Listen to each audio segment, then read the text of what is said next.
لو قطعوا أرجلنا واليدين فيك زحفا سيدي يا حسين. I will come crawling to you, Hussein.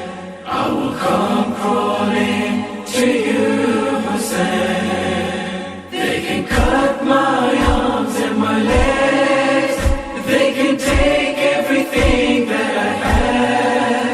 I will come crawling to you, Hussein. I will come crawling to you, Hussein. أعوذ بالله السميع العليم من الشيطان اللعين الرجيم. بسم الله الرحمن الرحيم. الحمد لله الذي عرفني نفسها ولم يتركني أمي على القلب. والحمد لله الذي جعلني من أمتي سيد المرسلين خاتم النبيين طه وياسين أحمد محمود أبو القاسم محمد. ومن المحبين عترة الطاهرين لعنة الدائمين من الآن إلى يوم الدين على أعدائهم. أما بعد، قال الله سبحانه وتعالى في كتابه المجيد وفرقانه الحميد وقوله الحق: بسم الله الرحمن الرحيم. وتعاونوا على البر والتقوى ولا تعاونوا على الإثم والعدوان. صلوات.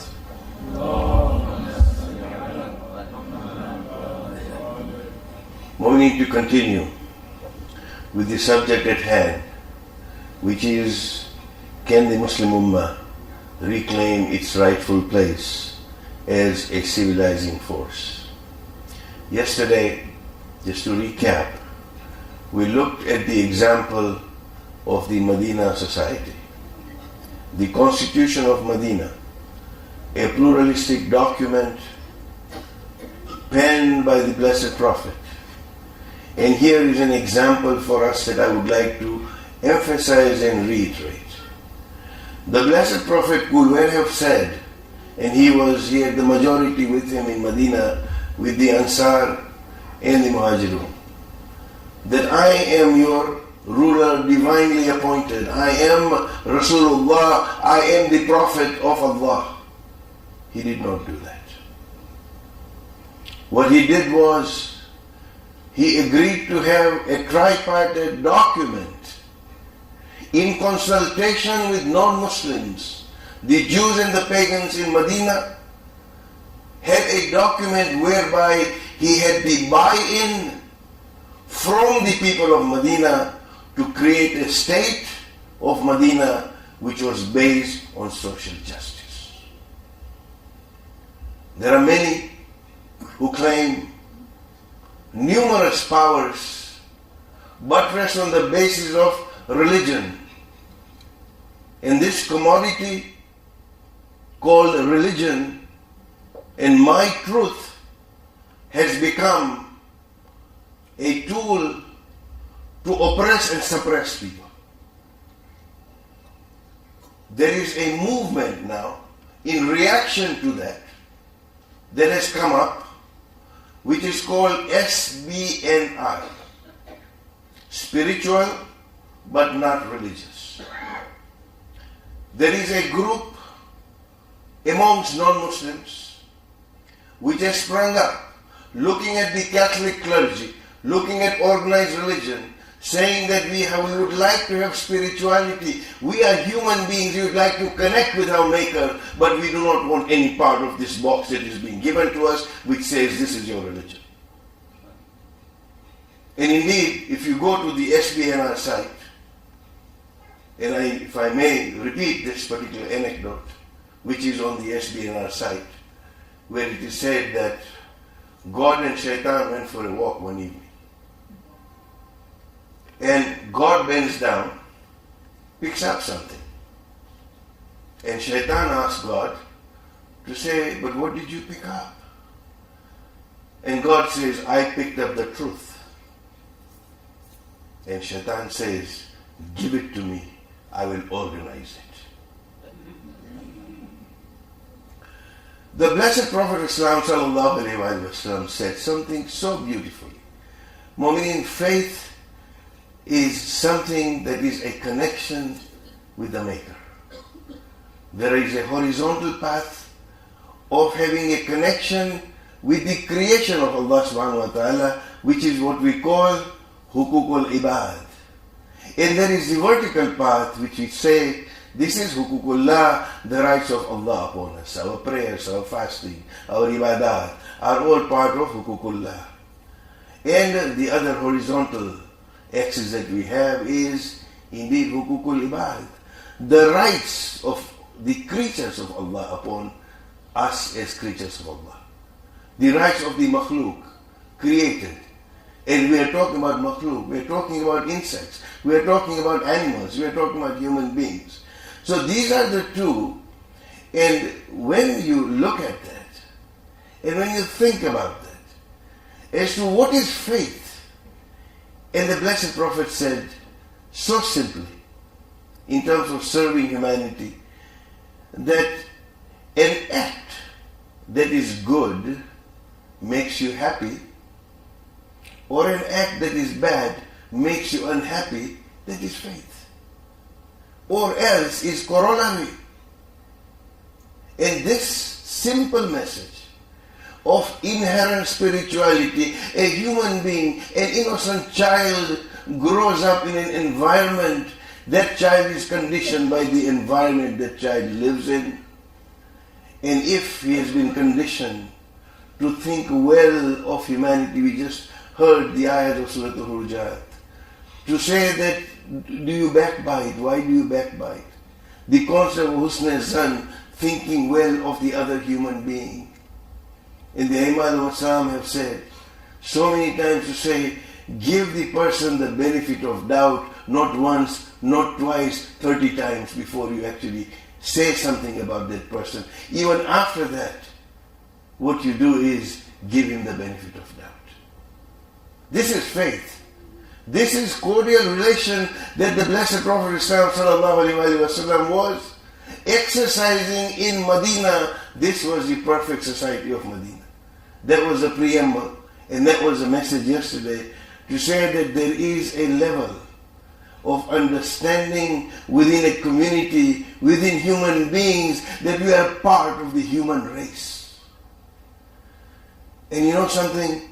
Allah subhanahu wa ta'ala is so merciful.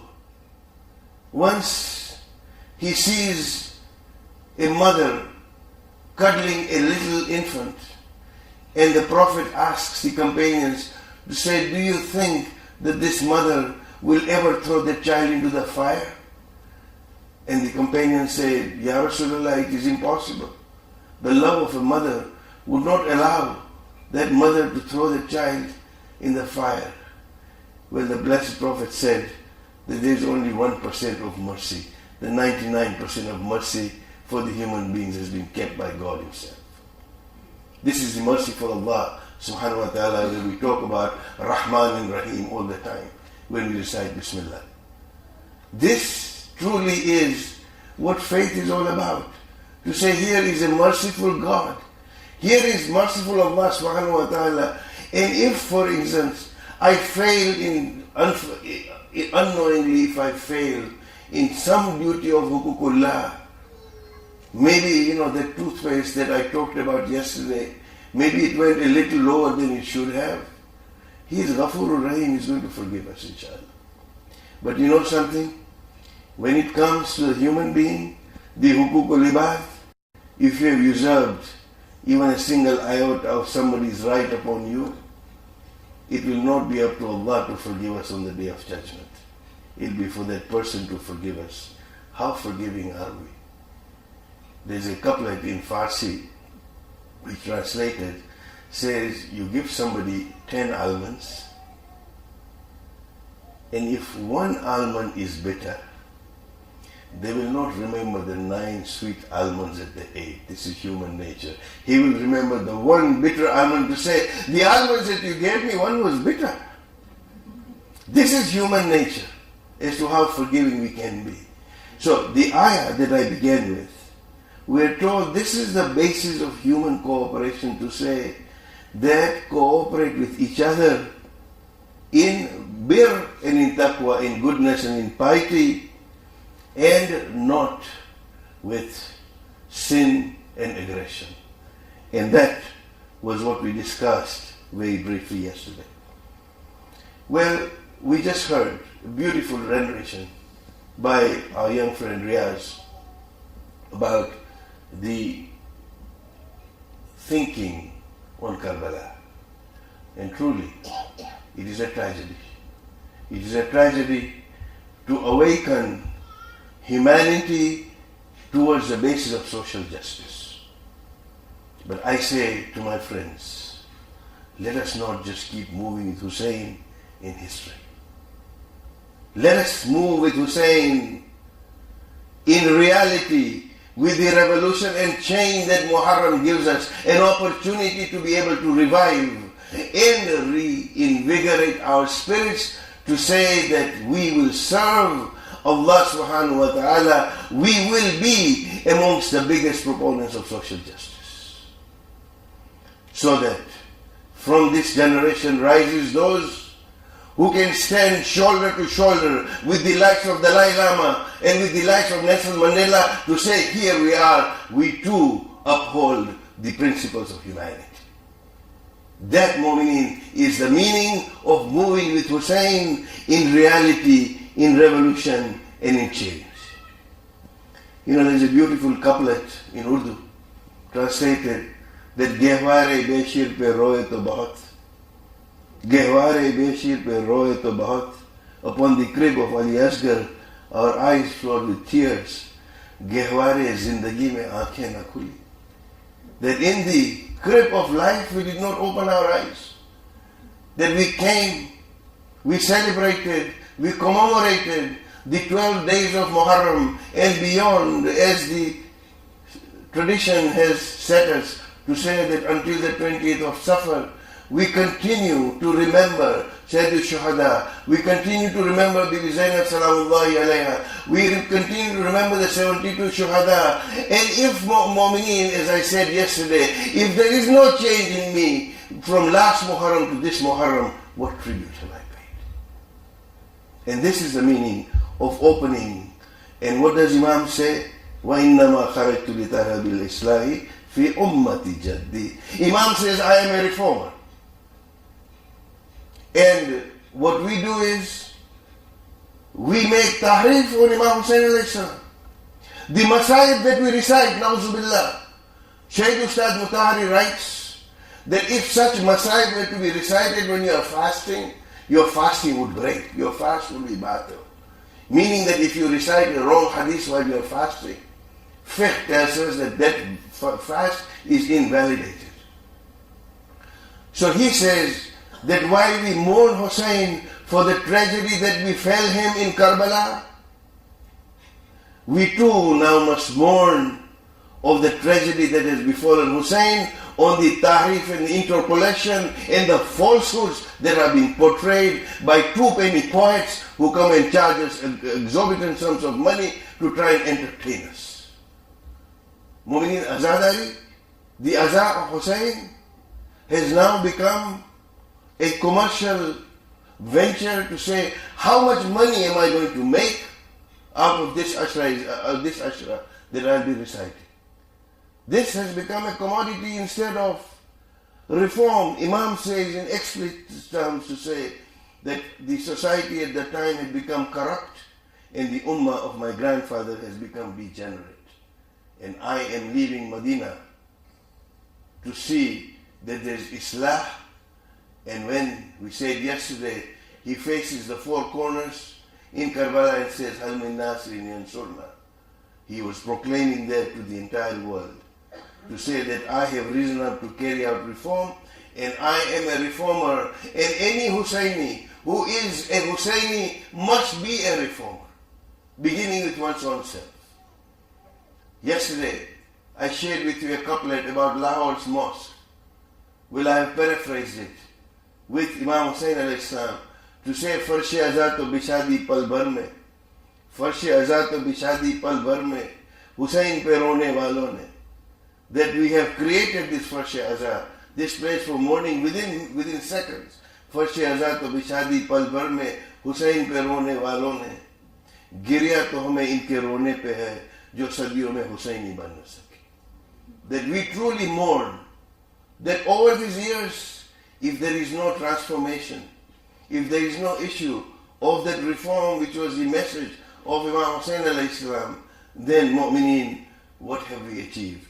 And this is the second lecture in the series today, where we talk about the religion and the role of religion in community development. Inshallah, we'll go through the other lectures in due course, but I begin with the words of the Blessed Prophet.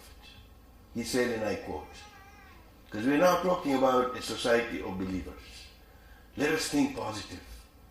Let us leave behind the baggage that we had and look at the beautiful words of the Blessed Prophet. He says, in their mutual love and compassion and sympathy for one another, believers are like one body. When one part of it suffers a complaint, when there is pain in one part of the body, all other parts join in, sharing in the sleeplessness and in fever. These are the mutual relations that we talk about. The idea of the mutual love of believers. And as we are taught by Mawla Mutakiyan Ali ibn Abi Talib alayhi salam, when he says to Malik Ashtar that when you go to Misr, you will find two kinds of people. You will find your brethren in faith, the believers. You will also find your equals in creation. Deal with them with equal justice. Meaning that this love transcends to humanity also, because we are part of the human community, as it were, and it is our duty in the ghaibah of Imam Zamana Ajjalallahu Faraja Ta'ala to ensure that we stand up. We stand with the Aimam Salam. We serve the 12th Imam not by mouthing platitudes, not by reciting on every Friday the ziyarah, nor by just reciting the du'as, but to say here is the work of Imam, to look after the downtrodden, to look after the oppressed with whatever resources that we may have. And this truly is the basis of our faith. And indeed, it was the fulfillment of the mission of the Blessed Prophet. Here was a divinely inspired reformist and a disciplinarian, yet he showed that kindness and compassion, not only to those who belong to the Islamic fraternity, but also to those outside its fold. When the Christians of Najran come, we all know the event of Mubahala. How many of us know? Today we go around and we say that our mosques cannot be made najis by non-Muslims entering our mosques. This is fiqh. And I am not challenging any faqih. I am only thinking aloud. I am reflecting as a human being. I am not passing a fatwa, lest I be misunderstood. But here was the Blessed Prophet. When the Christians of Najran said that it is now Sunday, they had come on Saturday to debate with him. And when they said it is Sunday, it is a day of our prayers, we'd like to go out of town and we'd like to have our service, the Blessed Prophet says that this is the mosque of God. You can do your service right here. This is the pluralism. This is the tolerance. This is the understanding.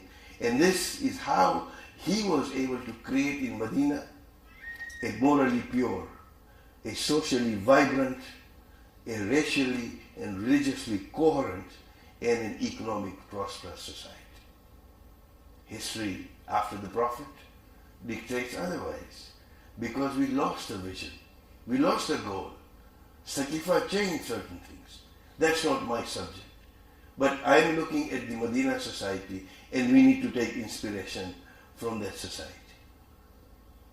So, the historic role of the Islamic society or the community is to be the true embodiment of the virtuous, the wholesome, and the noble. This is what we learn from the example of the Prophet and the Aimam alayhi salam, that we set the highest standards of performance and become a reference point for others. وَكَذَلِكَ جَعَلْنَاكُمْ أُمَّةً وَسَطًا لِتَكُونُوا شُهَدَاءَ عَلَى النَّاسِ.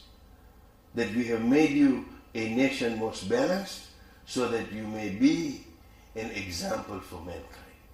So, what kind of example are we? We're 1 billion Muslims and more, and growing every day.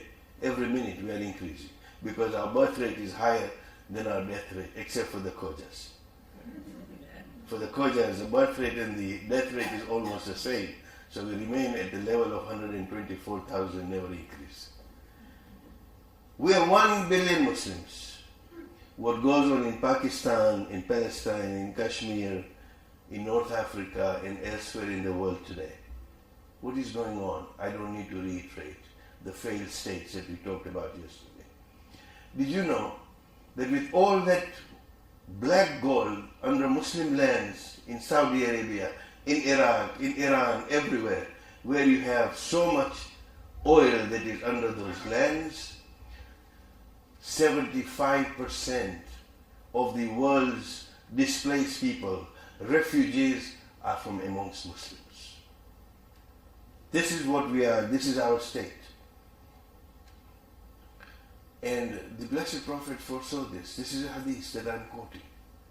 To say, he said, that there will come a day when the nations will fall upon you like hungry eaters or a bowl of food, that you will be so weak. And the people asked him, on that day, is it because we will be too few? And the answer comes, and the Prophet says, no, on that day you will be very many, but you will be like the foam on the surface of the current. The current comes, the foam disappears. These are the words prophesied by the Prophet about the idea of the Ummah. So, the count of 1 billion Muslims is not a count of real currency, but of confetti currency, counterfeit currency. It is not the count of the faithful. It is a count of the people who look like the faithful, who claim to be faithful, but who are truly counterfeit. Because if we were 1 billion and we were following the Medina society, we were truly following that, then we would not be counterfeit. And that explains that when you have confetti money, our purchasing power is nil. Whenever it comes to any dealings, be it between Israel and Palestine, be it between Iraq and some other country, or Iran and the United States, whatever, truly the Muslims seem to be at the losing end. And you know what happens? We blame everyone else. When you point one finger out there, there are 3 fingers pointing back at you. The Urdu couplet goes to say, हंसी आती है हमें हजरत इंसान पर, हंसी आती है हमें हजरत इंसान पर, फेले बद खुद करे लानत करे शैतान पर. I am to blame for my counterfeit currency that I have to offer to the world, and I blame someone else. This is our fate. So Allama Iqbal says very beautifully that तुम सैयद भी हो, मिर्जा भी हो, अफगान भी हो, तुम सभी कुछ खोजे भी हो, तुम सभी कुछ हो, बताओ कि मुसलमान भी तो हो. Because there are classes, the Sayyids to represent the caste system, the Mirza to represent the ruling classes, the Afghanis to represent the differences of Muslims based on religion, language and race, and if you had included Khoja as the business class, of course. Tell me, are you a Muslim too? These are the questions that we ask. So, when we look at ourselves, and we don't need to extrapolate out there, let us look at ourselves first. Let us look at our own communities. We almost seem to be what is termed as an accidental society. We have coexistence because we live in the same geographical location. We have coexistence because we probably go and pray in the same mosque. But there is little cooperation amongst us as communities. In an accidental society, members of the group do not choose each other. They do not choose to have relationships with each other. In fact, an accidental society is one, like people on a plane, they purchase a ticket. They don't make inquiries about who the other passengers are going to be. They don't choose. They have a destination to go to. Their motivation is to get to the manzil, to get to the destination. And they get there. That's an accidental society. The people of that society have no rights upon each other, nor do they necessarily need to know each other. All they want to do is get to at the best we'll do some minor chit-chat on the planes. You're sitting to a passenger in the next seat, and that's all you do. And then when you go, pick up your baggage and off you go, never to see that person ever again. That's an accidental society. An example. What we need to look at is an intentional society, an intentional community where there is coexistence and there is cooperation.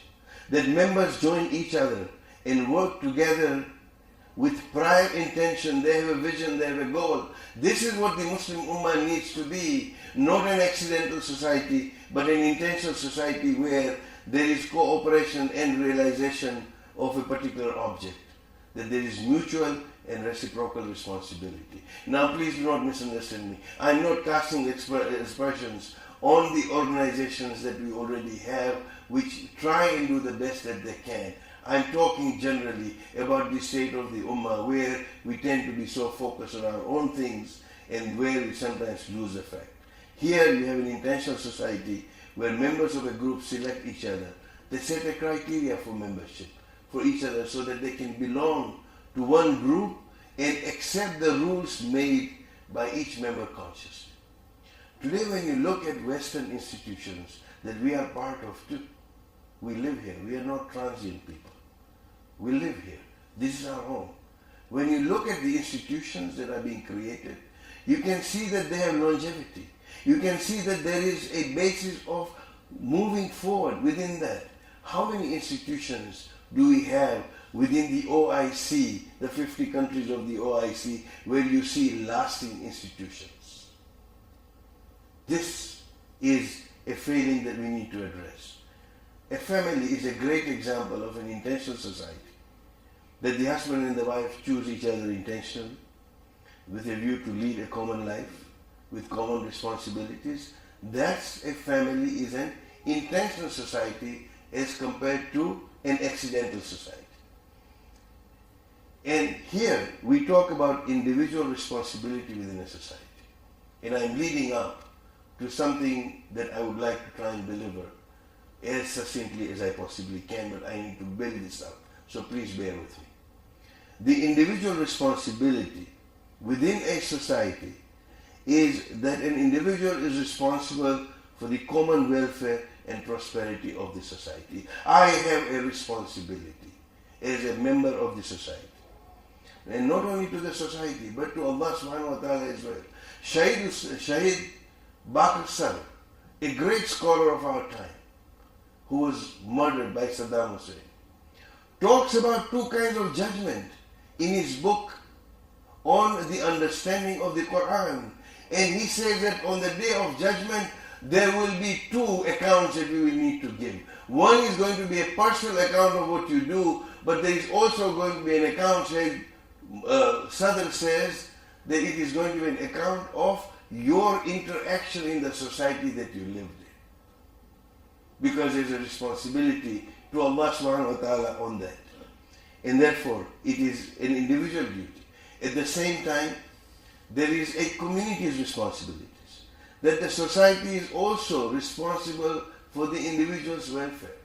This is where you have a coherent society that we will learn about in Medina, where the individuals were responsible and so was the society. And so much so that look at the pluralism. In the time of the Khilafah in Kufa of Imam Ali alayhi salam, Imam sees an old Christian man walking and begging. And Imam says, but you were a strong man. You worked hard. What happened to you? He said, well, I did. But now I have no means of support. And I have to beg. I have no choice. Imam says, this man contributed to society when he was young, when he was fit, when he could serve. He must be paid from Baitul Mal. He must be paid so that he does not need to beg. This is the pluralism. This is the way of Aimma alayhimussalam, where you're looking at a non-Muslim person being paid from Baitul Mal.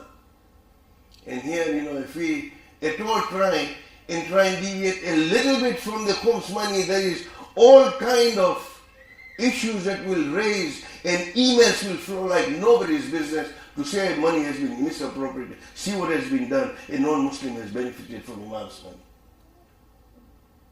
This is the malaise that comes through when we are so fixated on the issues of, as I said yesterday, fiqh is a framework. It is not a cage. Fiqh is a framework upon which we can build our society.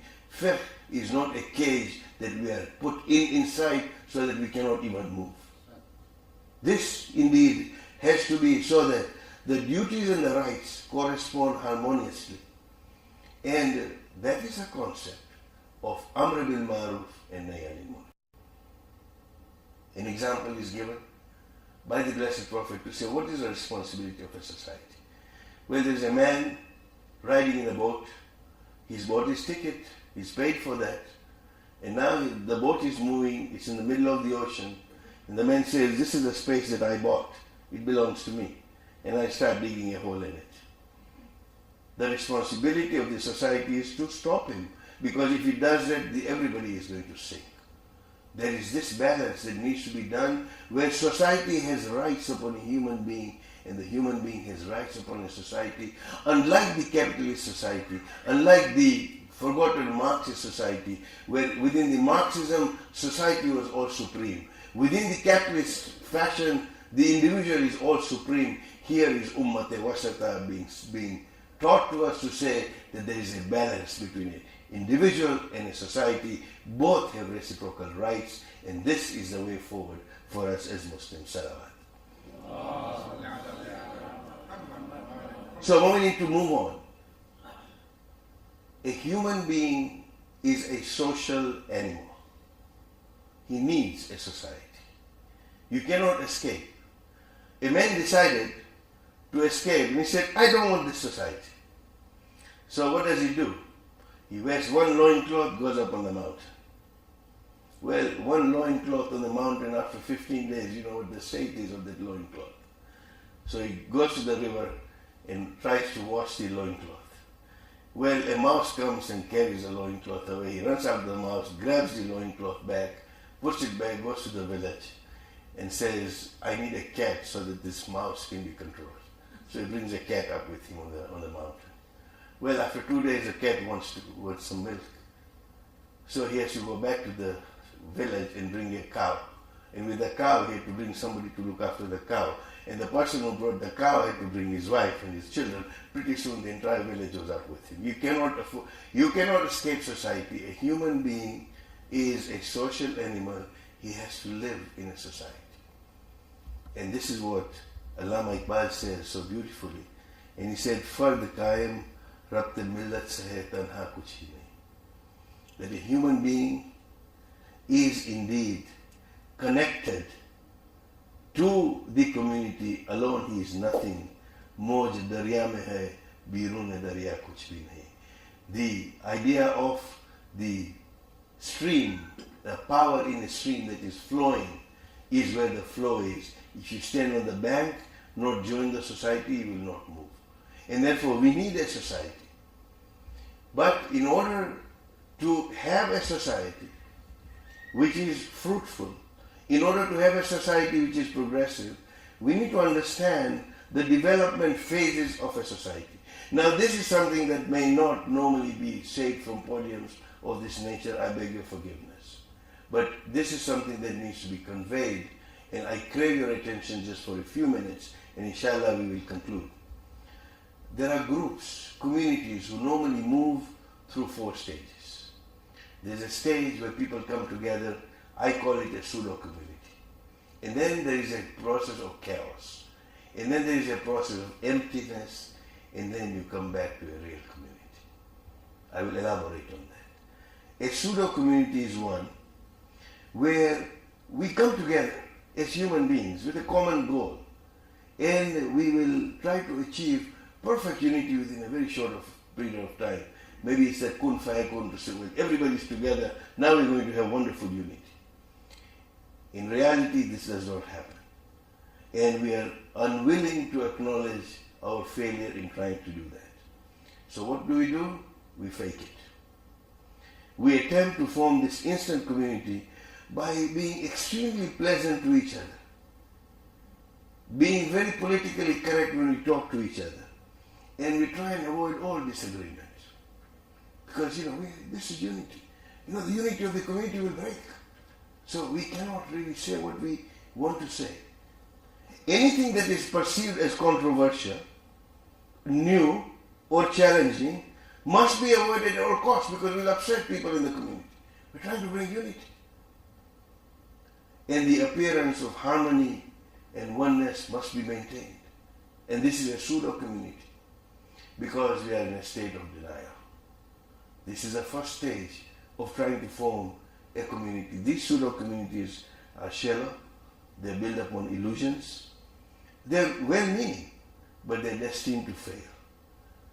Because what happens is, from uniformity, the pseudo-community, if we do not mature, that uniformity now breeds conformity.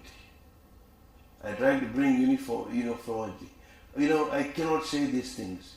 So, instead of asking the question, how are we the same? What are our common goals? Where do we want to go as a society, as a community? What do? I ask, what do I do to belong here? Be part of this community here. I must be politically correct. Will I rock the boat if I say something in a community? What do I have to do so I can remain part of this group without being excommunicated or excluded? This is a pseudo-community where discussion is shunned. Open thinking, reflection is suppressed to say, no, you should not say that about XYZ. You should not actually even discuss the issue of marjai at all because these maraji are sacrosanct. You can't touch them. This stifling of thought is a pseudo-community. There needs to be a maturity where we are able to understand that to grow, we must move from the stage of these pleasantries. And we will realize that while we all live under the same sky, we have different horizons. We are human beings. Allah subhanahu wa ta'ala has given us the intellect, quwwah aqaliyah, quwwah wahamiyah, to think and to be creative. We have a right to think. We have a right to doubt. Because doubt is a form that from doubt you will go to certainty. You're not born with certainty. We have a right. We have a God-given right to think and reflect. That we are not all the same. We can have differences. It's how we deal with our differences is a key to understand. So, by promoting a community based upon uniformity, on some accepted religious form and tradition, we become fixated, stagnant in the pseudo-state and we don't move. And as I said yesterday, the perfume bottle, we continue to admire. We haven't opened that bottle of Chanel No. 5. It's a beautiful bottle, the packaging is so good. But I have not, because I am comparing form. It is not the essence that I am worried about, because I now believe and I perceive that that form is my actual spiritual experience. And then like Mullah Nasruddin said, I'm looking for it. And I can't find it. I said, where is the spirituality? Well, where can the spirituality come if I haven't opened the bottle and put it to my nose and enjoyed the nice, pleasant scent of the bottle of Chanel No. 5. So this is where the form becomes central to our belief. And this is something that we need to understand, that the focus of the pseudo community is to preserve the status quo. That is why within our Imam Bargas, I dare say this, what we have is home sickness centers. Why do I say that? I like to create a little bit of Moshi. I was born there. So I'd like to see a little bit of Moshi in my Imam Barga back in Los Angeles. I'd like to see a little bit of Karachi or a little bit of Dar es Salaam. So I go there and I feel good, The same Noha that were being recited in Moshi, I feel good. Because I'm homesick. Well, our children, the next generation growing up here, does not need homesickness centers. What it needs is wellness centers, which is going to breathe fresh air into this community so that we are able to progress and move away from the pseudo communities that we sometimes tend to be so fixated in within our little boxes. And this indeed is a trial, because the next phase then, as I said, is that you go into a state of chaos. Because too many questions being asked. People start reflecting, and we have a right to reflect because we are told in the Quran, أَفَلَا يَتَدَبَّرُونَ الْقُرْآنَ أَمْ عَلَى قُلُوبٍ أَقْفَالُهَا. Do they not ponder on the Quran? أَفَلَا يَتَدَبَّرُونَ أَفَلَا يَتَفَكَّرُونَ. All this time, are there locks in their hearts? So once we start reflecting, once we start thinking, we keep some thoughts to ourselves. We're very cautious to say, well, if I say this aloud and Chacha hears this and he'll take it to 2 other people, then I'm going to be in trouble because of my comments. So I keep to myself. This is something where chaos begins. And the beginning of chaos is where you start asking those questions. And sometimes people think of chaos as conflict. We have young people asking questions. We have older people asking questions. We're all asking questions. What are we as a community? Chaos is not conflict. To reflect, to ask, to be in doubt is not a bad thing. As long as your intention is to go and find the truth ultimately. If you are doing it for the sake of creating an argument, you know that yourself. You can fool everybody else, you can't fool your own self. And you can be the best judge. Nobody else can judge. But if you have that, then in reality, the constructive aspect of chaos is in fact the very seedbed of creativity. And this is where you go. So, then chaos is sometimes a time where we struggle. I know the way this thing should be, and the way I should be, and the way the whole community should be. And this is part and parcel of that chaos of having opinions and views. There is nothing wrong with that, as long as we are able to manage those discussions in a civil fashion where we can say that I disagree with you, but I respect your right to have that view. That is the maturity, where the community can then go on to next thing. And in the interest of time, I had a beautiful Nasruddin story for you. Inshallah, some other day I'd like to move on with the subject to say the way to get out of chaos sometimes is, okay, let's organize ourselves. And we Khojas are pretty good at that. To say, form a task force and we'll try and get out of this. We have a huge issue burning, form a task force. Sukumambele, as they say. You form a task force, give it to a committee. You know what the definition of a camel is? It's a horse designed by a committee. So, you give it to a committee and you try and get out of chaos as a pseudo-community. Organizing such things without understanding only delays the chaos temporarily. But until and unless, Mu'mineen, you go through that stage of emptying out your prejudices, your preconceived ideas, your practices, your traditions, and questioning them genuinely, unless you empty out, the fresh wellness issue will not enter into you. And that has to happen from a pseudo-community to chaos, which is needed, and then moving on to that emptying, saying, let me empty out. Let me not have preconceived ideas. Let me look at the Medina Charter. Let me look at the life of Ali Islam. Let it not be through the filter of somebody else. Let it be through my own intellect. So that I can understand what Mawlana Mutakiyan, Ali ibn Abi Talib Islam meant when he talked about the concept of justice, for example.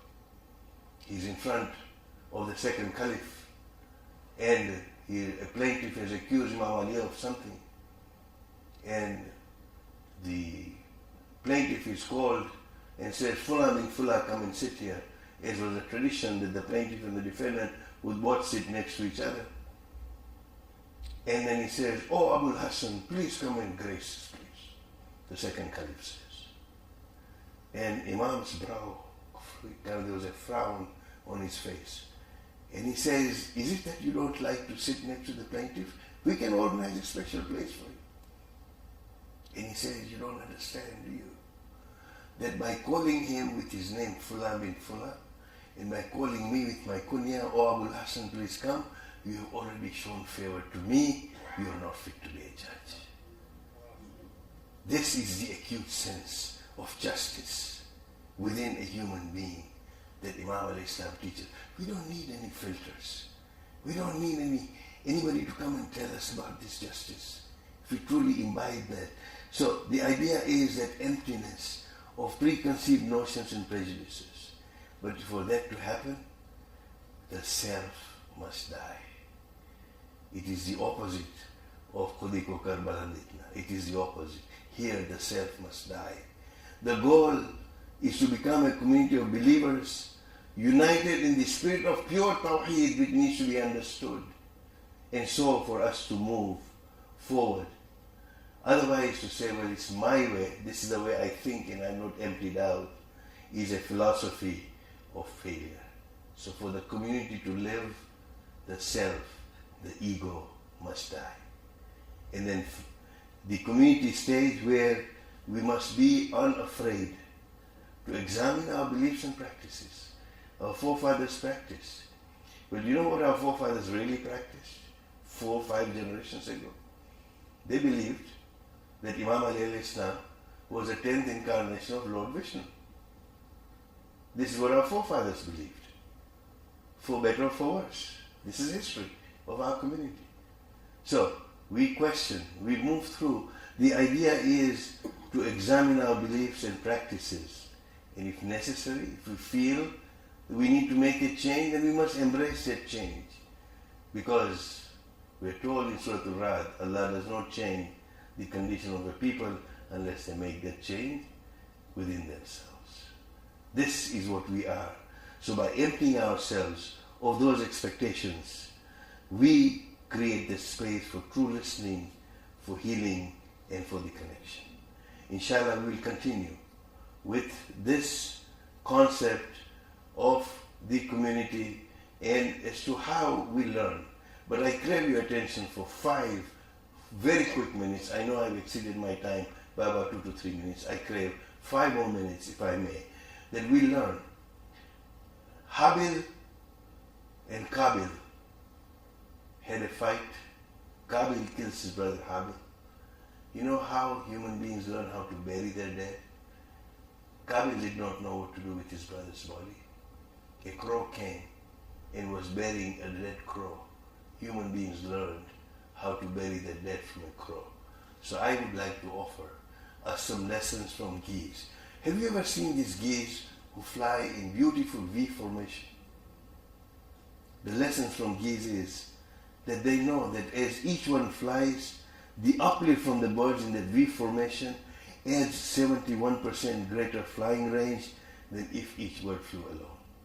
This is community. So the lesson we learn is that people who share a common direction and a sense of community can get to where they're going quicker and easier because they're traveling on the thrust of each other. This is what we learn from the geese. And then the second lesson is that one fails out of formation, it suddenly feels the drag of flying alone, it quickly moves back into the formation to take advantage. That means I cannot leave the society. If we were to learn as much sense as a goose, then we'll stay in formation, we'll stay with the community. And we're willing to accept help and give help to others. The third lesson is that when a goose tires, it rotates back. In groups where there's encouragement, the production is much greater. And lastly, when one goose gets sick or shot down, 2 of them step out of formation. They follow it, protect it until either it's able to fly again or it dies. If we had as much sense as these geese, then we would stand by each other in difficult times as well as when we are strong. I mean, that is the idea of a society moving forward, and this is a lesson that we learn from these. And this was a society. Very soon after the passing away of the Blessed Prophet, that Imam leaves Medina, and now normally we recount that he also leaves Makkah. Imam was there. Can you imagine the pain and the hurt that Imam Hussain had when he had to turn his Hajj into Umrah and decide so as not to desecrate the holy places, because he knew what Yazid and his troops were up to. Moinin, this is a journey that we are recounting. And Imam said so very clearly that those who will come with me are going to face a sure death. The people who joined him were those people who were committed to follow him in his revolution. Those were the Ansars, those were the companions of Imam Hussain alayhi salam. Today as we sit and mourn and remember, how many of us have that spirit of self-sacrifice to compare with those companions, to say that we too are on the journey with Imam Hussain alayhi salam as the companions for the sake of social justice, for the sake of justice, for the sake of seeing that the downtrodden and the oppressed are taken care of. Just one recounting to say that he hears about Muslim ibn Aqil.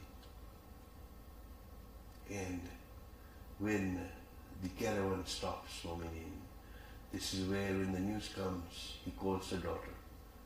He calls the daughter, and the daughter says, "Why, uncle, are you looking at me as if I'm an orphan?" And Imam says, "From today, consider me as your father." What could he say? This began the martyrdom of Karbala.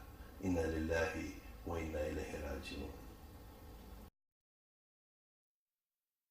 Every day it cuts me inside. I'm so very far from your side. I would give away these eyes just to catch a glimpse of your shrine. If I have to cross the seas and every desert in between, I will come crawling to you, Hussein. I will come crawling to you, Hussein.